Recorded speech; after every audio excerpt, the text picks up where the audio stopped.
What happens when one of country music's biggest stars completely loses it on live television? Well, buckle up, because what went down between Keith Urban and Kelly Clarkson during what was supposed to be a routine interview will leave you absolutely speechless. Before we dive into this explosive confrontation that had everyone talking, make sure you hit that subscribe button and drop a comment below because you're going to want to discuss this one. The atmosphere in Studio 6B was electric that Tuesday afternoon. Keith Urban had just walked onto the set of the Kelly Clarkson Show, his signature charm on full display as he waved to the enthusiastic audience. His latest album had been climbing the charts, and this appearance was meant to be a celebration, a friendly chat between two powerhouse vocalists who had collaborated multiple times over the years. Kelly greeted him with her usual warmth, that genuine smile that had made her America's sweetheart. The cameras rolled, the audience applauded, and everything seemed perfectly normal. Keith settled into the plush interview chair, adjusting his leather jacket and flashing that $1 million grin that had won over countless fans worldwide. "Keith Urban, everybody," Kelly announced to thunderous applause. "I have to say, your new album is absolutely incredible. The vulnerability in these songs, it's really something special." Keith's eyes lit up. "Thank you, Kelly. That means the world coming from you. This album, it really is the most personal work I've ever done. Every song tells a story that I've lived through." "And that's what we love about your music," Kelly continued, her voice taking on that interviewer tone that signaled she was about to dig deeper. "You've always been so open about your journey, your struggles, your triumphs. But I have to ask, and I hope you don't mind me bringing this up, there's been some speculation recently about your creative process." Keith's smile faltered, just slightly, a micro-expression that only the most observant viewers might catch. "Speculation?" Kelly leaned forward, her expression still friendly but with a hint of something more probing. "Well, there have been some whispers in Nashville about how much of your recent work is actually your own. Some industry insiders have suggested that you might be relying more heavily on ghostwriters than you've let on." The temperature in the white room seemed to drop several degrees. Keith's jaw tightened almost imperceptibly, but his media-trained smile remained intact. "I'm sorry, Kelly, but I'm not sure what you're getting at." "Oh, I think you know exactly what I'm getting at," Kelly replied, her tone still light but with an edge that hadn't been there moments before. "Look, I'm not trying to ambush you here, but when artists like yourself reach a certain level of success, sometimes the machine takes over. Sometimes other people are doing more of the heavy lifting than fans realize." Keith shifted in his chair, his hands gripping the armrests just a little too tightly. "Every song on that album came from my heart, Kelly. I wrote or co-wrote every single track." "Co-wrote," Kelly repeated, emphasizing the prefix. "That's interesting phrasing, because according to my research, and we did quite a bit of homework before this interview, some of those co-writing credits are pretty generous. There's a particular songwriter in Nashville who's been working behind the scenes, someone who apparently contributed far more to your recent hits than the credits suggest." The audience began to sense the shift in energy. What had started as a celebratory interview was morphing into something entirely different. Keith's publicist, standing just off camera, looked visibly uncomfortable, shifting from foot to foot, and occasionally glancing toward the exit. "I think there might be some misunderstanding here," Keith said, his Australian accent becoming slightly more pronounced, as it often did when he was stressed. "I've always been transparent about my collaborations. Country music has always been about community, about artists supporting each other." Kelly nodded slowly, but her expression suggested she wasn't buying it. "Community, absolutely. But there's a difference between collaboration and what some people are calling creative appropriation. When an established artist takes a young songwriter's work and presents it as their own vision, that's not community. That's exploitation." "Exploitation?" Keith's voice rose just enough that the studio audience could hear the change. "Kelly, I have no idea where you're getting this information, but it's completely false." "Is it, though?" Kelly pulled out a tablet, sliding her finger across the screen. Because I have some pretty compelling evidence here. Emails, voice memos, even some original demo recordings that tell a very different story about who really created your biggest hit from the new album. Keith's face had gone pale beneath his tan. The easygoing demeanor that had carried him through hundreds of interviews over his career was cracking. What emails? What are you talking about? I'm talking about Madison Clare, Kelly said, the name hanging in the air like a bomb waiting to explode. A 24-year-old songwriter from Tennessee who reached out to our producers last week with some very interesting documentation about her working relationship with you. Keith's eyes darted toward his publicist, then back to Kelly. The audience was completely silent now, sensing they were witnessing something unprecedented. This wasn't the friendly banter they had expected when they got their tickets to the Kelly Clarkson Show. Madison is a talented writer, Keith said carefully, his voice strained. We've worked together on a few projects. Worked together? Kelly repeated, that same emphasis technique she had used before. Or did she write the entire song while you watched and then decided you liked it enough to claim it as your own inspiration? That's not what happened, Keith snapped, his composure finally beginning to crack. You have no right to make accusations like that on television. Kelly's eyes flashed. I have every right to ask tough questions, Keith. That's what journalism is. And when a young songwriter comes forward with evidence that a major star has been taking credit for her work, that's a story worth telling. Evidence? Keith laughed, but there was no humor in it. What evidence could she possibly have? Kelly turned her tablet around, showing Keith the screen. Even from the audience's perspective, they could see Keith's face change as he read whatever was displayed there. His skin went from pale to flushed in a matter of seconds. This is ridiculous, he muttered, but his voice lacked conviction. This is ridiculous, Keith muttered, but his voice lacked conviction. Kelly wasn't backing down, her journalist instincts in full gear as she sensed weakness in his defense. Is it ridiculous, Keith? Because what I'm looking at here is a series of voice messages that Madison sent to her friend, recorded right after your writing sessions. Would you like me to play them for the audience? Keith's head snapped up. You wouldn't dare. Try me, Kelly said, her finger hovering over the play button. Madison was so excited about these sessions, she documented everything, every melody, every lyric, every moment of inspiration. And according to these recordings, the inspiration was entirely hers. The studio had become so quiet you could hear the camera operators breathing. Keith's publicist was now frantically typing on her phone, probably trying to figure out how to contain what was rapidly becoming a public relations nightmare. Kelly, please, Keith said, his voice dropping to almost a whisper. You don't understand the full situation. Then explain it to me, Kelly shot back. Explain to me how a song that Madison Clare spent 3 months crafting, a song about her own heartbreak and her own experiences, somehow became your artistic vision. Explain to me how her melody, her chord progression, her deeply personal lyrics ended up with your name as the primary songwriter. Keith ran his hands through his hair, a gesture that would have seemed casual on any other day, but now looked like a man grasping for control. The music industry is complicated. You know that, Kelly. You've been in this business long enough to understand how collaborations work. Don't patronize me. Kelly's voice had an edge now that her audience had never heard before. I know exactly how this industry works. I know about real collaboration and I know about exploitation. What I'm looking at here isn't collaboration. She tapped the tablet again. Madison sent me the original voice memo she recorded in her apartment the night she wrote what would become your biggest hit. The entire song, Keith. Melody, lyrics, even the vocal runs. She sang it into her phone at 2 a.m. because she was afraid she'd forget it by morning. Keith's breathing had become visibly heavier.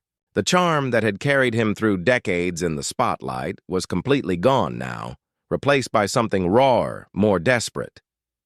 You're taking things out of context, Am I? Kelly pulled up another screen. Because I also have the contract. She signed with your publishing company. A contract that she says she was pressured to sign after you heard her demo.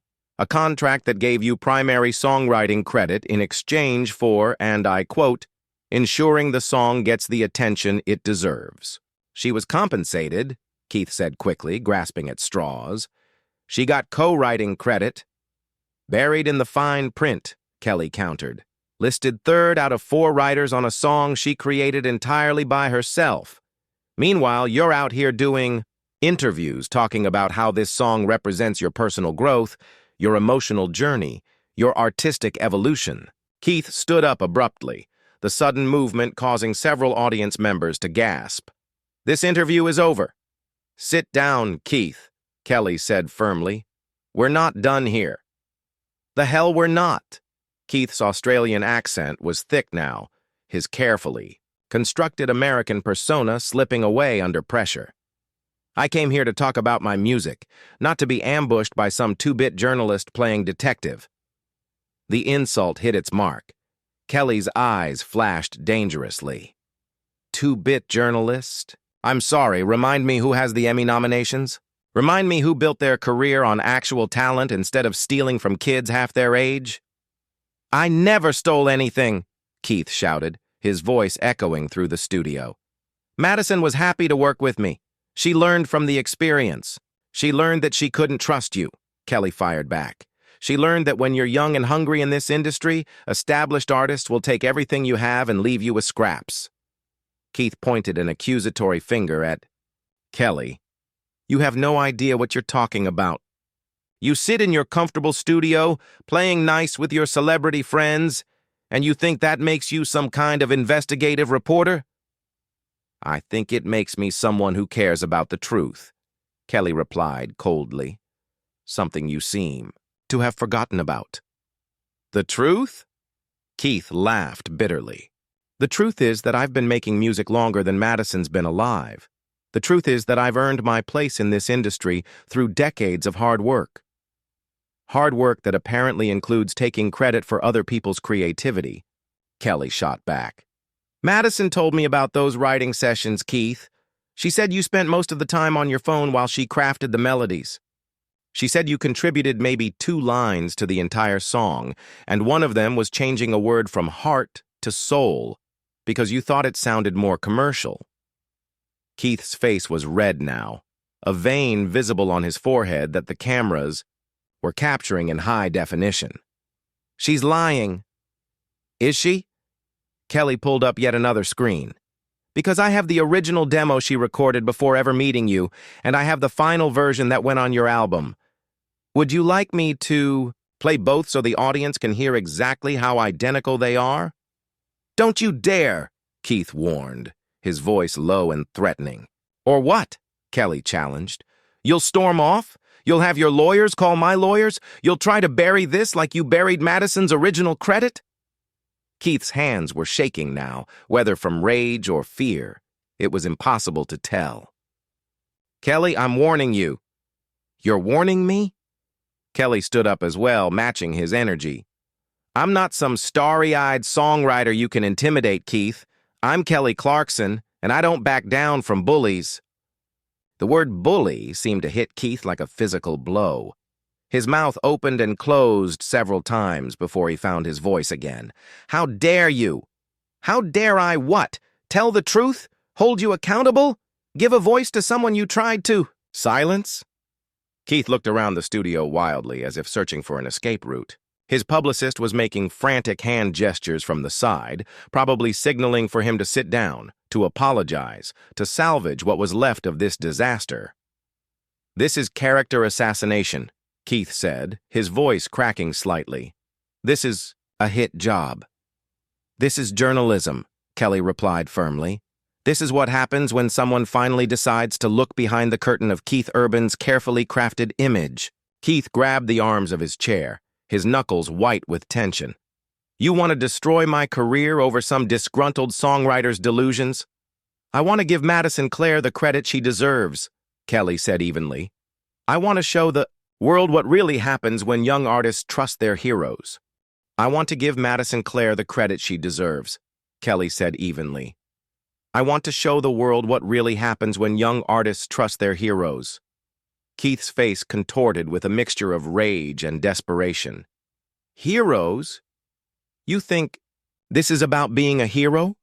This is about business, Kelly. This is about how the real world works.